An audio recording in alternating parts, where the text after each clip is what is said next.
Hello, hello, and welcome to episode 191 of the Compassion and Cucumbers podcast. I'm Christine. And I'm Sam. Here's what's coming up in today's show. This week's Why Files is a weird one. We'll tell you how an Austin, Texas woman decided to clone her cat. In our Noteworthy segment, we'll tell you how some workers at vegan cheese brand Rebel Cheese went on strike and why. And in our main topic, we'll be discussing how the so-called wellness trend is damaging to the vegan movement. But before we get into all that, what have we been up to? Well, I'm into the summer advising season. Yes, you are. Yes, I am. So one of my gigs during the summer is to essentially advise all of our incoming first-year students. So between now and the 1st of August, I will have approximately 90 individual meetings with students coming into our programs. Yeah, that's crazy. It is a little crazy. So I'm doing on average between 5 and 6 a day. Yeah. And it's a whole lot of fun.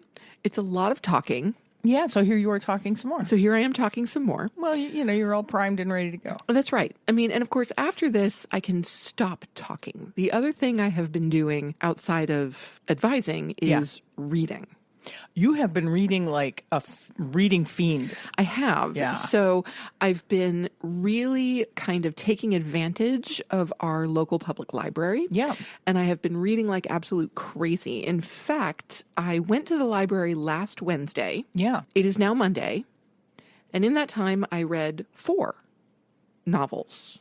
Yeah, and these aren't small books. No, most of them are in the 300 to 400 page range. Yeah, it's amazing how fast you can read. And I have just been loving every second of it. Yeah. It's so great.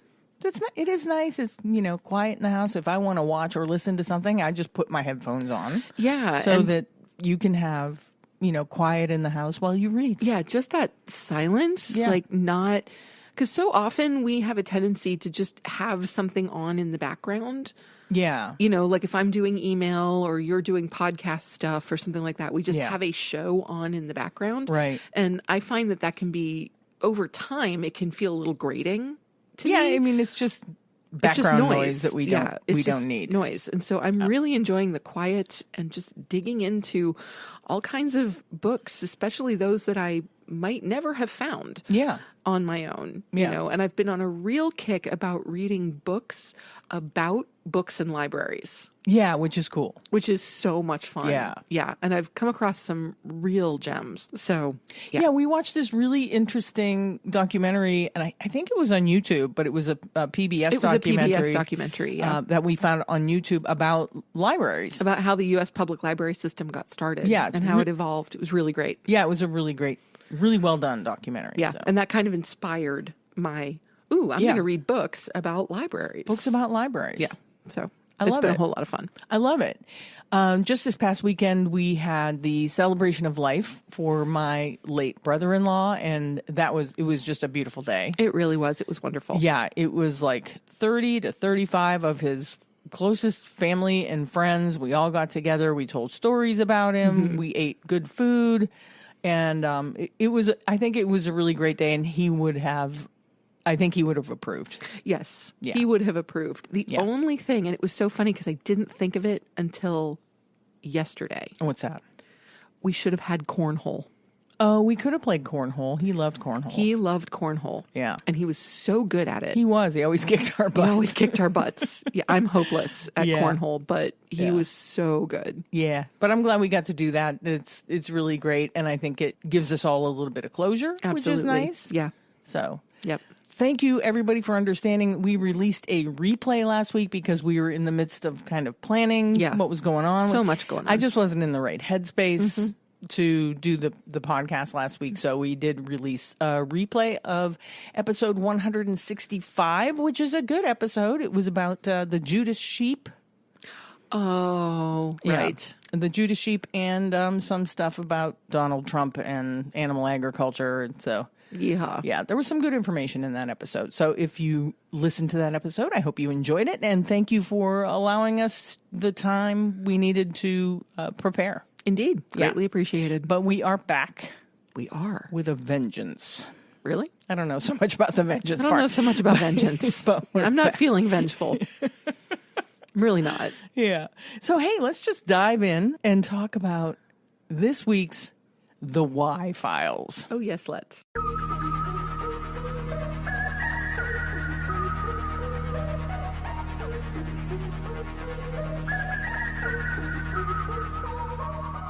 Okay, so this comes to us from themirror.com. And the headline on the article is, I cloned my cat for $25,000 because she's the closest thing I've ever had to a soulmate. When her fluffy white cat, Chai, died young, one woman made the $25,000 decision to clone her cat, and she hasn't ruled out doing it again. There is a picture of this cat, and the cat is adorable. Oh, absolutely beautiful. Yes. Lovely white kitty with icy blue eyes. Yeah, and in the picture, the woman, her name is Kelly, she's having a pint of beer, it looks like, with her cat Chai. And why not? Yeah. Before the Pope died, he announced our furry friends will be there to greet us at the gates of heaven. But for some, Catholic or not, this is not enough. The only thing that helped one Texas woman deal with her pet's death is creating an exact carbon copy of it for $25,000. Kelly Anderson, 35, told the Mirror US that she decided to clone her cat Chai because she was the closest thing she had ever had to a platonic soulmate, animal or human. But the Austin woman believes this was not just her doing, but in fact a two-way decision between her and her cat. She explained, Chai understood me in ways no one ever has, and our connection was so strong. Losing her was the worst thing I've ever been through, and the decision to clone didn't come lightly or from a place of necessarily wanting to bring her back to life. I simply wanted to carry on a piece of her. It was really a two-part decision. There was the soulmate connection as well as the fact that she died at the young age of 5. Oh. Yeah. Oh, that's sad. If she had lived a full life or there hadn't been that connection there, I wouldn't have likely cloned. I did feel like I was robbed of time with her, so being able to carry on that piece of her in Belle, which must be the cloned cat, yes, meant the world to me. The decision to clone Chai did not come cheap. Starting the process with pet cloner Viagen Pets, the procedure cost her $25,000 3 years ago.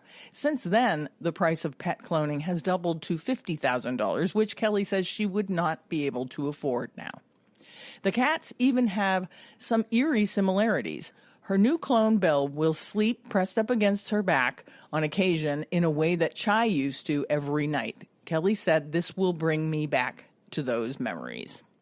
She added Belle has started developing some similar aversions to people other than myself that Chai had ingrained from the start, which is interesting considering Belle has been fully socialized. They're both bold, bossy, sassy cats, total ice queens of the house. But ultimately, I'd say they're about 60% the same in personality. As Belle has gotten older, she's become more and more similar to Chai, though, which has been an interesting process to watch develop. Kelly said her family were unsurprised that she would clone her cat, as her whole world is animals, but they were shocked that cloning was even an option. The 35-year-old said almost everyone agreed that if anyone they knew was going to do something as radical as cloning their pet, it would be me. Friends and family knew how special Chai was to me, so they basically looked at it as just another crazy animal thing that Kelly decided to do and accepted it. However, Kelly has a stark warning for those who think cloning their pets that they would be bringing their furry friends back to life. She said, if your expectation is to resurrect your pet, I don't think that it's fair to you or the animal you're bringing into the world. This will hopefully be Kelly's last clone unless Belle dies young or she wins the lottery. The cat mom worries cloning again would start a cycle of heartbreak. She said the only reason I'd consider it would be if Belle died young, but then I'd be worried that the next one would as well. I do have my living service dog's DNA banked at the Viagen Pets on the off chance that I ever win the lottery and want to bring that temperament back, but otherwise, no. She added, Belle is an absolutely stunning cat, just like Chai was, and every now and then I see that glimmer of Chai in her face. But at the end of the day, she's Belle. She's a queen in her own right, and I love her more than anything. What do you think about this? I have to say, this is not something I would do. No, I find this incredibly disturbing. Number one, like, she expects this other cat. She says she doesn't expect her to be a carbon copy, but she does expect, or seems to expect, this cat to have a lot of similar temperament and all of that. And it might because of the shared DNA. Well, I mean, she's saying that she's noticing similarities in their temperament, particularly as Belle gets older. Yeah. And I suppose that's to be expected from cats with identical DNA. Right. But I mean, and I certainly can understand the pain of losing a beloved animal. I totally understand the motivation. Especially at a young age, it would be awful. It is. It's terribly sad. It's terribly sad that she didn't have as much time as she wanted with her first companion animal. Yes. But the thing is, there are hundreds of thousands of animals out there that need homes. Yes. Why spend $25,000? First of all, that money could have done so much good. So much good. And she could have also, in the process of using that money to do a lot of good for people and for animals, she could have also rescued animals from a local animal shelter. Absolutely. So I find this a little bit disturbing. Yeah. I mean, I certainly am not going to tell anybody what they can and they can't do. I mean, if you have the means to do it and it's something that is important to you, okay, fine. But I agree with you completely that, we all know when we go into adopting companion animals that they're not going to outlive us. Right. Or that it's highly unlikely that they are going to outlive us. Absolutely. And so, we're kind of always a little bit prepared for losing them eventually. Yeah, you kind of have to. You have to be. Yeah. I mean, since we've been together, we're on our second full set of 4 cats. Yeah. None of our original 4 are with us anymore. And our current herd has quite a different dynamic than the original herd did. And they're all rescue cats. Yes. Part of this kind of smacks as, I mean, I don't know if I want to say anti-vegan ethically, because of the fact that she's kind of looking at these animals as something that's supposed to fulfill a place for her. You know what I'm saying? You could spin it that way. Yeah, and not really like giving these animals a safe home, right? And the love and the care that they need. It's really more kind of a selfish situation because she's creating a cat. Yeah, she's actually creating a cat to replace a cat that she seemed to leaned on, that she loved very, very much. Yeah. And that she felt a very particular bond with. Yes, but you can also adopt a rescue animal and get the same love back. Absolutely. Absolutely. I mean, we love all of our rescue boys. Yeah. And, I think of Bosco, who just adores Christine, just follows her around and is constantly to the point of annoyance. Yes. But it's adorable. And you love it. Well, I love him. He's really sweet, but he's weird. Yes. And he never leaves me alone. And he never shuts up. Yeah, and he's very mouthy. Very mouthy. Yeah. And then there's Chirpy, who is always in need of attention. Yeah. And, it's just will do anything he can to get you to look at him. Yeah. And acknowledge his presence in the world. But I feel like in those situations, we adapt to them.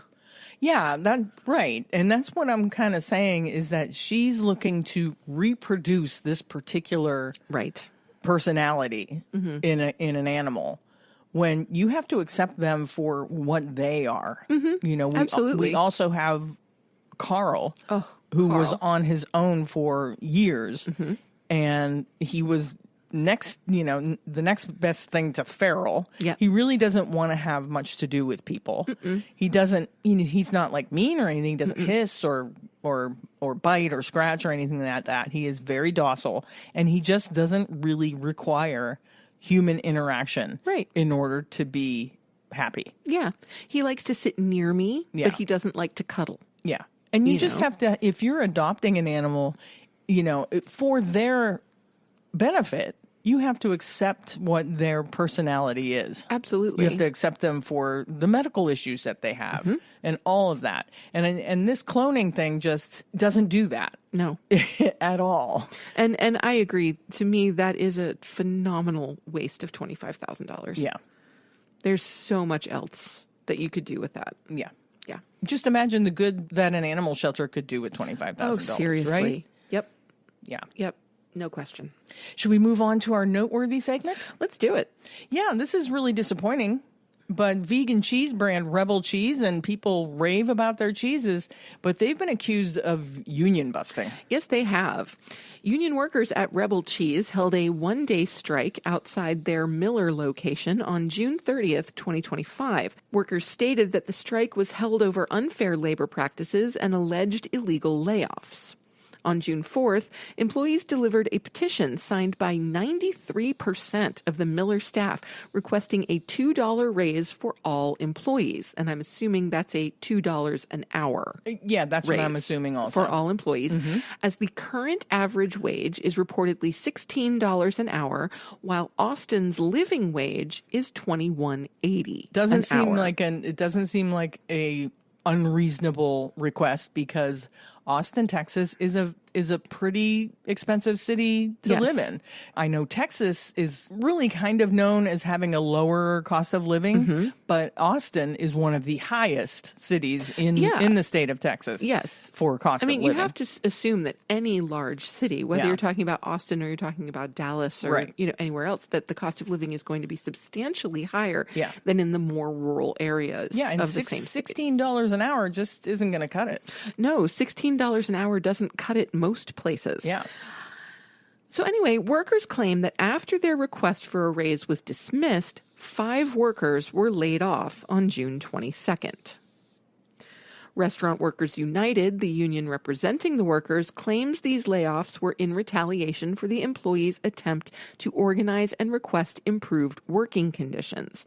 The union asserts that such retaliation is illegal under Section 7 of the National Labor Relations Act, which protects workers' rights to organize. Absolutely. Retaliation is 100% illegal. Yes, it is. And it seems that they just kind of fired probably the people that they felt were the driving force behind this organization. Yeah, the instigators. Yeah. Workers are now demanding the immediate reinstatement of the laid-off employees.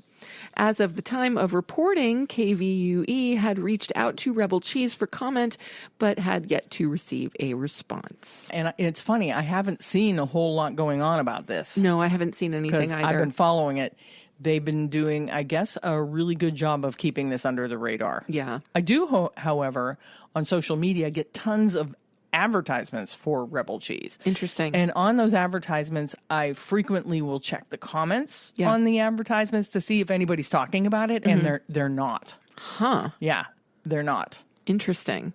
So I think unless And do you comment? Not yet. I'm giving Rebel Cheese an opportunity to make good, which I'm waiting to see if they make any kind of comments or any kind of statements.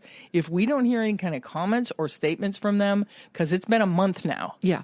Within the next couple of weeks, I will start commenting on those advertisements and saying, hey, what's going on with your workers' unionization? Yep. Are you still laying people off that are trying to form a union within your organization? Now, one thing, if you are interested in helping the workers that have been laid off, there is a GoFundMe for the laid off Rebel Cheese workers facing retaliation. That's the American way now. Yeah, it's true. Yeah, and they've only raised $31,000. I'm not $31,000. I'm sorry. They've only raised $3,100 of their $3,500 goal. Yeah. So there is still time to donate to that, and there is still money needed to be donated to that. Indeed. So I would say, as we did with the Amy's situation, we personally would probably recommend staying away from purchasing Rebel Cheese products until the labor issues are resolved. Yeah, I agree. I don't think that we should support companies that are trying to union bust. Yeah. Yeah, I mean, we need unions now more than ever. More than ever, yes. I mean, I can't tell you how fortunate I feel, to be part of one of the largest, strongest, and last remaining unions in the country. Yeah. I mean, because if teachers were not unionized, oh my God, the situation would be absolutely dire. Yeah, and I can tell you, I've been on both sides of the coin. Yep. Union-wise, I was a Teamster for years. Right. And then got, and I'm going to use huge air quotes, promoted out of the union into a management position. And I can tell you that the workers that were within the union, if they didn't have that union, they would have been so taken advantage of. Absolutely. Much more than they were. They were still taken advantage of. Of course. But there were, ways to prevent, the union prevented a lot of it. Yes. And I can tell you that the people on the management side were totally taken advantage of. Mm-hmm. We had to work, with skeleton crews and not enough people in facilities that weren't being maintained correctly and all of that because we didn't have a union, right? So, unions are a good thing. They are so necessary. Yep. So necessary. Yeah. So again, I would recommend that until Rebel Cheese has their labor relations resolved in a way that hopefully benefits the workers, I would recommend staying away from their products. Yeah. I mean, until I see a public statement from Rebel Cheese, I wouldn't even consider buying their product. Yeah. I mean, at least make a public statement. They haven't made a public statement about it at all. They're just kind of sweeping it under the rug. So never a good idea. No, it's not. Especially with vegan brands. That's right. Because vegan brands usually have really great customer loyalty. Mm-hmm. And when that trust is broken with a vegan brand, like Miyoko's, for instance, vegans will walk away from the brand forever. Yeah. They will. It's true. Yeah. Should we move on to our main topic? Let's do it. It's time for our main topic.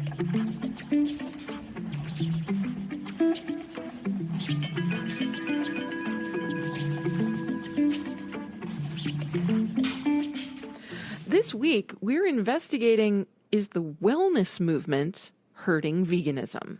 Yeah, and this was inspired by a video that was released by Earthling Ed Winters on his YouTube channel, and he was talking about how the wellness movement is kind of watering down the vegan message. Yes. And here we're really talking about wellness culture. You've probably seen it.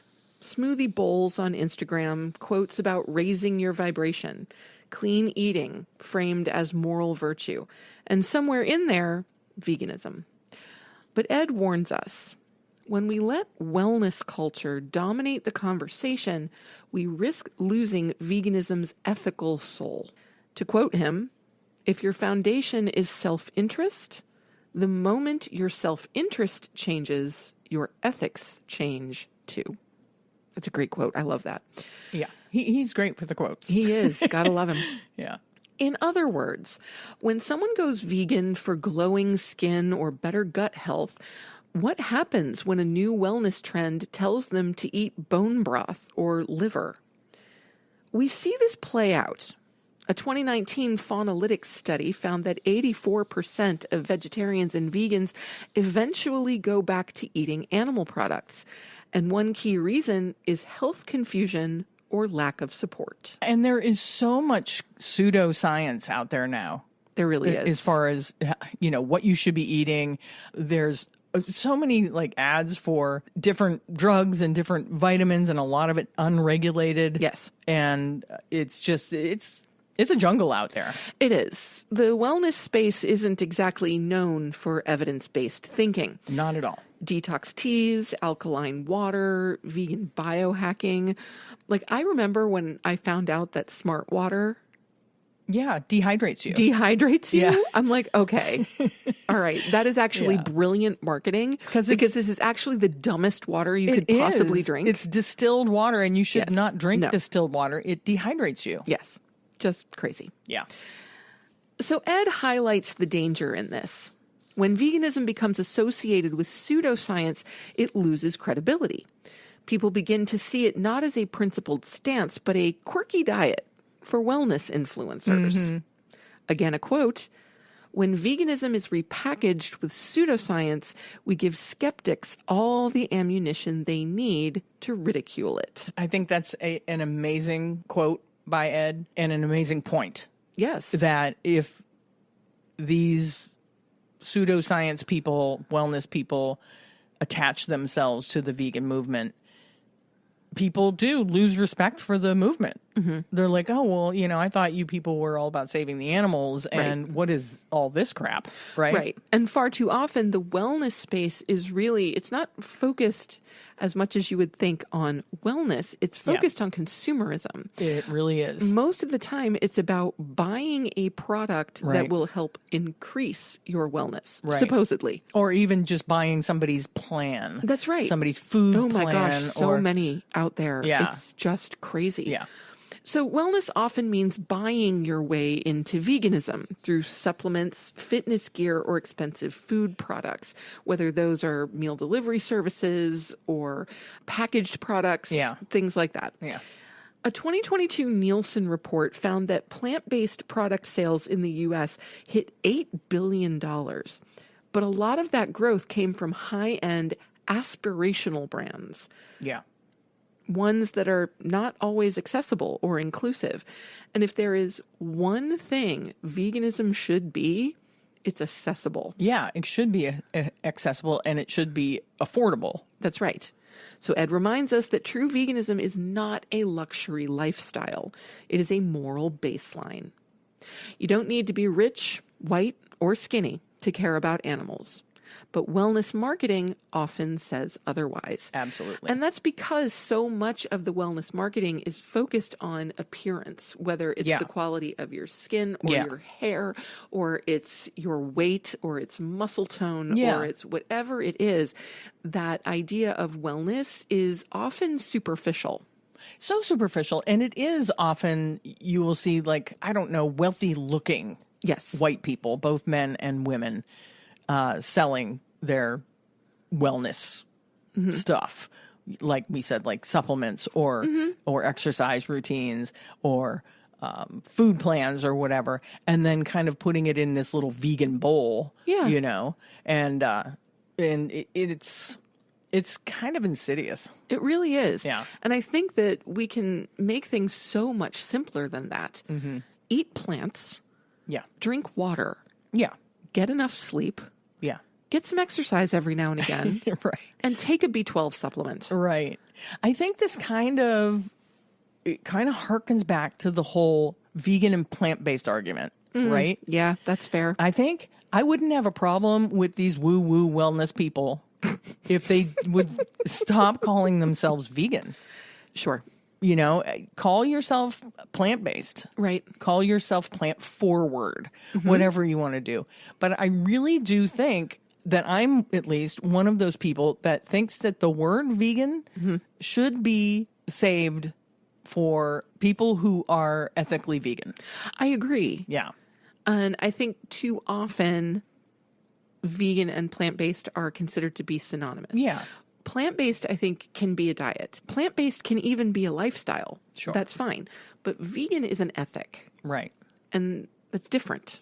Right. It's just different. You're vegan ethically. Yes. And you just happen to eat plant-based because your ethics preclude you from eating animal-based products. Animal products. Yes. So, yeah. I think that's what it comes down to. Yeah. So where do we go from here? I don't know. Where? I think, and so does Ed, by the way. I agree with Ed, per usual. Yeah. We reclaim veganism as a movement of justice. Yep. Not just personal health, but collective liberation. Yes. And we've talked about this many times and in many contexts. There is never enough talk about the collective liberation. There is not. So let's make space for ethical conversations. Let's support people transitioning for the animals, not just aesthetics. And let's resist the pressure to water it down so that it's more palatable. Yeah. Because the truth is, animal suffering is not trendy. It is urgent. It is pervasive. Yeah. It is catastrophic. Yeah. We do not need to beautify veganism to make it powerful. The truth is enough. The truth is enough. And that's not to say that you can't introduce people to veganism through food. Of course not. Right? I honestly think that's the best introduction to veganism. So I don't want people to get the wrong idea and think that I don't think that introducing people to a plant-based diet isn't a good gateway into the world of veganism, but it can't stop there. Right. You have to then educate people as to why this is a good idea for them to eat this way, to save animals, to save the planet, to save land. It's just there's so much more to it than just the food. Mm-hmm. And I think as long as you keep educating people about those reasons, their probability of remaining vegan goes up and up the more they learn, right? That's right. Yeah. That's right. Because dietary habits can change. Sure. I mean, I know that I personally have had a million different versions of a diet. Yeah, we can have changing dietary habits within veganism, too. Certainly. Absolutely. Right? Yeah, we go through phases where we eat almost nothing but salad. And then we go through phases where we eat more pasta, or we go through phases where we eat a little bit more processed food, And so, things aren't finite. Right. I think very few things in the world are. But when you are committed to something at a really deep level, when it is part of who you are as a human being, when you can say, this is, for me, an essential part of my ethics, of my philosophy of life. Yeah, of who you are. Of who you are. Yeah. That's when it'll stick. Yeah. For good. I think so. Yeah. I think once people really find their why, and I think that's true about a lot of things in life. Once you really find your why ethically, your odds of veering away from that ethic go down, No, they almost disappear. Yeah. So thank you, Ed Winters, once again for, just bringing up a topic I think that really needed to be talked about.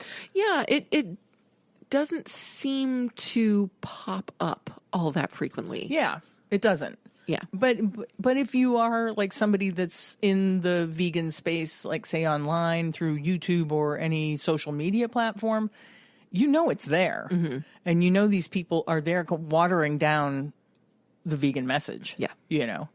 And not that there is a good way to water down a message, but it's really not good. It's not good for the movement at all. No, just always my thanks to Ed.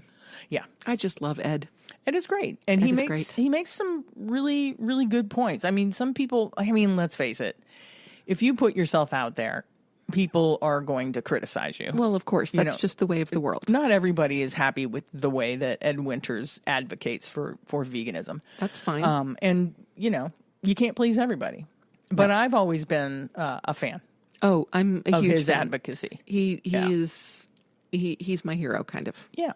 I would love to do what he does. I wouldn't go so far as to say he's my hero, but I think he always brings up some really great points, and he's really well spoken, and he's not, when he used to do those kind of man on the street things, right? He was never like in your face. Mm-mm. He always just, he maintained a calm, rational attitude about the whole thing. And that's the kind of stuff that I would like to do, that in-person stuff, like on college campuses, just on a street corner, those very real conversations one-on-one with people. I would absolutely love to do that kind of advocacy. Not confrontational. Yeah, he's good. Yes, conversational, not confrontational. Exactly. With that, I think we will move on to this week's Assignment Restaurant SOS.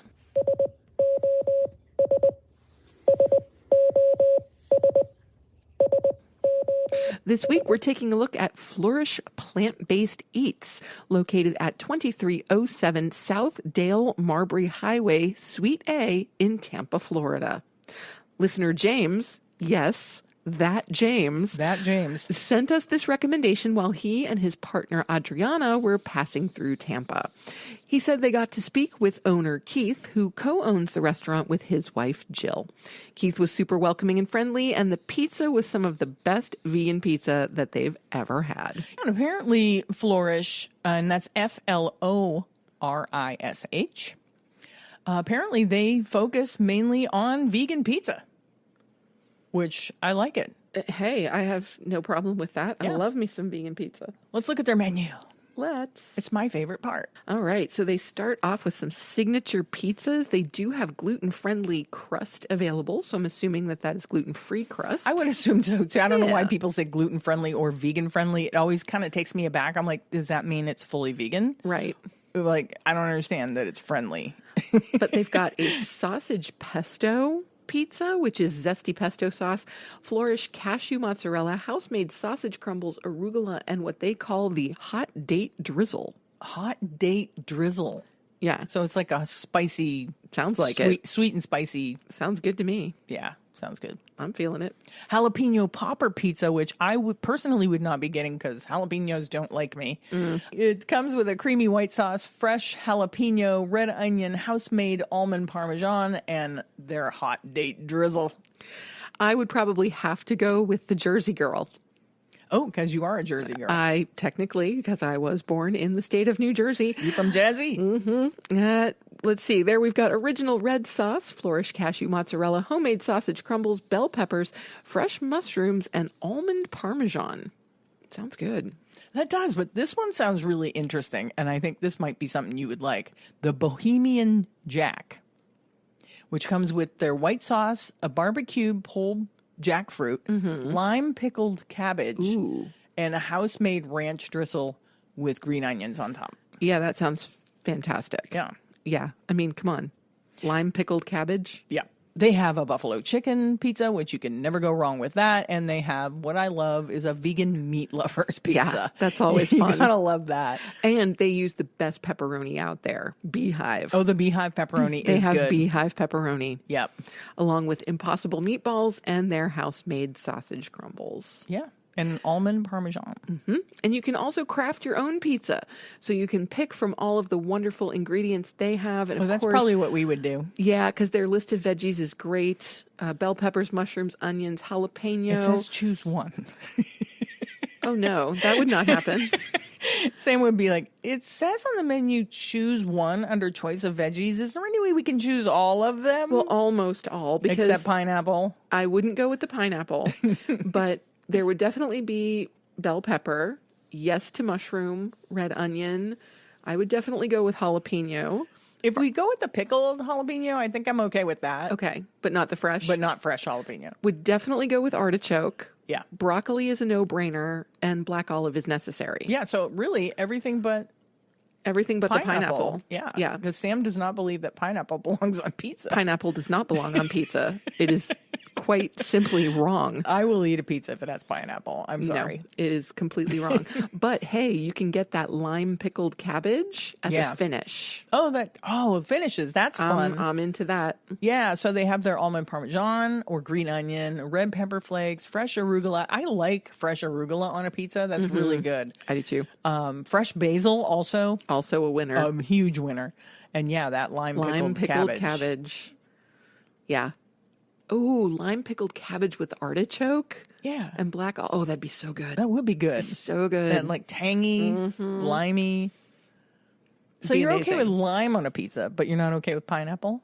No, not at all. I think it would be good if you got like their handmade sausage, the lime pickled cabbage, maybe some pickled jalapeno and pineapple. See, I'm sorry. I can't budge on the pineapple thing.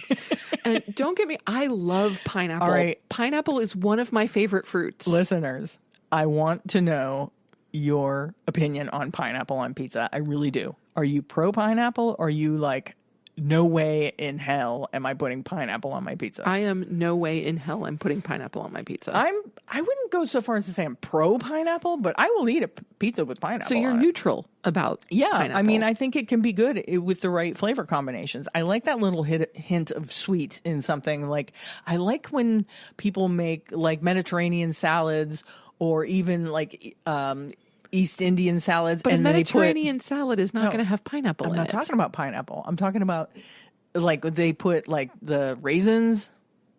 Oh, yeah. Raisins but that's in a a salad. Completely different thing. No, it's just that little hit of sweet. No. Pineapple is too pineapple specific a flavor. Well, I mean, it's not like you're putting like pineapple rings. Some people do. Oh, no, I don't want pineapple rings. That's too much pineapple. But if you just put small pieces of pineapple, it's a nice little surprise. I am still anti-pineapple on pizza. I'm sorry. Okay. I want to know. You're not going to move me on this Please, one. everybody, let us know how you feel about pineapple on pizza. Because I know it's hugely polarizing, right? Yeah. You've brought me around on mushrooms. You will never bring me around on pineapple on pizza. Oh, I'm sorry. Challenge accepted. It's not going to work. I don't know. I like the challenge. They also have bowls. Bowls are good. Yeah. I like bowls. Yeah. And they have a build your own, which Sam loves a buildable food. Build your own bowl. Build food. But guess what? Building food. You cannot add pineapple in your bowl. Alrighty then. I don't see where you can add pineapple into your bowl. So they draw the line. You know, they're like, yeah, pineapple on a pizza, cool. Ooh. Pineapple in a bowl, no. We've gone too far. Vegans have gone too far. This very first bowl sounds fantastic. The avant-garde? Yes. Lentil, brown rice, and chickpea blend, kale and mushroom asada, roasted everything potatoes, avocado, sliced almonds, and creamy ranch drizzle. Ooh. That does sound good. That sounds amazing. Yeah, that sounds good. I love that. Yeah, they have tons of really great sounding bowls. And you can create your own as well. Buildable food. Love it. Yep. What else do they have? Well, they've got some sides. Oh, and they also have sweets. Wedges and nugs and drizzle, wedges and drizzle. Wedges and drizzles and nugs. Oh, my. You can get a side of roasted veggies, a side of bowl grains. You can get a little green salad. Nice. And a side of Impossible meatballs. Why not? Why not? Why not? Oh, my gosh. And they're really good about telling you when there's allergens. And sweets. They have a peanut butter dark chocolate pretzel cookie. That sounds good. I am 100% there. Yeah, and they have a gluten-free chocolate chunk coconut cookie, which also sounds good. I'm still going peanut butter dark chocolate pretzel because that's what we would get for sure. For sure. We probably, depending on how big those cookies are, we would probably split one of those. Mm-hmm. If they're not really big, we would each get one. Oh, absolutely. Yeah. And then probably some to take with us. Yeah. So if you happen to be in the Tampa area, please check out Florish Plant Based Eats and send us a picture of your meal and let us know what you had there, and we will enter you into our vegan dinner winner contest. We sure will. We need entries for that contest. Yeah, we do. It's kind of spinning out right now. Well, that'll happen. It's summer. Yeah, it's true. But still, we would really like to buy you dinner, so, let us do that. Yeah. And now it's time for our favorite portion of the show. Must be listener shout-out time. It's listener shout-out. Just want to give a shout-out to all my fans watching. I love you guys. I love you. This week's listener shout-out goes to C.E. Royer. They're a new subscriber to our weekly newsletter, and that's about all we know. That is all we know, C.E. Royer. Thank you for subscribing to our newsletter and for listening to the show. I'm assuming you listen to the show. Send us your T-shirt size and address so we can send you a Compassion and Cucumbers swag bag. You can text us using the link in our show notes. You can email us at compassionandcucumbers@gmail.com or simply DM us on Instagram or Facebook. And for the rest of you out there, if you want a listener shout-out, please text, email, or DM us. Let us know what you think of the show and tell us a little bit about yourself. You can always nominate someone else for a shout out too. Yeah, that's right, people. We're putting the call out. Send us your name and let us know you listen so that we can shout you out. Mm-hmm. And I guess it's time to wrap this baby up. But before we go, don't forget to subscribe to the show on your favorite podcast app. Subscribe to our YouTube and be sure to like and share on YouTube. I know you can share on podcast apps, but I don't think that really affects us in any way. But if you're on our YouTube, be sure to hit that like button and the bell so you're notified when we put up another video. Share the show with a friend or a family member that you think would enjoy what we talk about, because that really helps us improve our reach. And if you want to get news about the show, just like our listener shout out, you can subscribe to our weekly newsletter at our website, which is compassionandcucumbers.com. And with that, it's time to sign off. You have just listened to episode 191 of the Compassion and Cucumbers podcast, and there's nothing left to say but where cukes and compassion are always the fashion. On the podcast. Thanks, James. Have a great week, everyone. We'll talk to you next Tuesday. We love you. We really do. Please be exceptionally gentle to yourselves. Okay, then. Bye-bye. The end.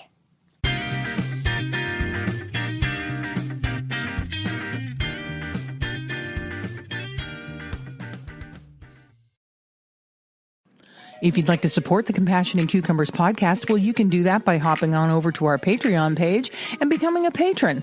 We have all the recipes from our vegan kitchen series up there, and we'll be adding some patron-only episodes in the near future. So thank you for supporting us at whatever level that you choose, and thank you again for listening to Compassion and Cucumbers podcast.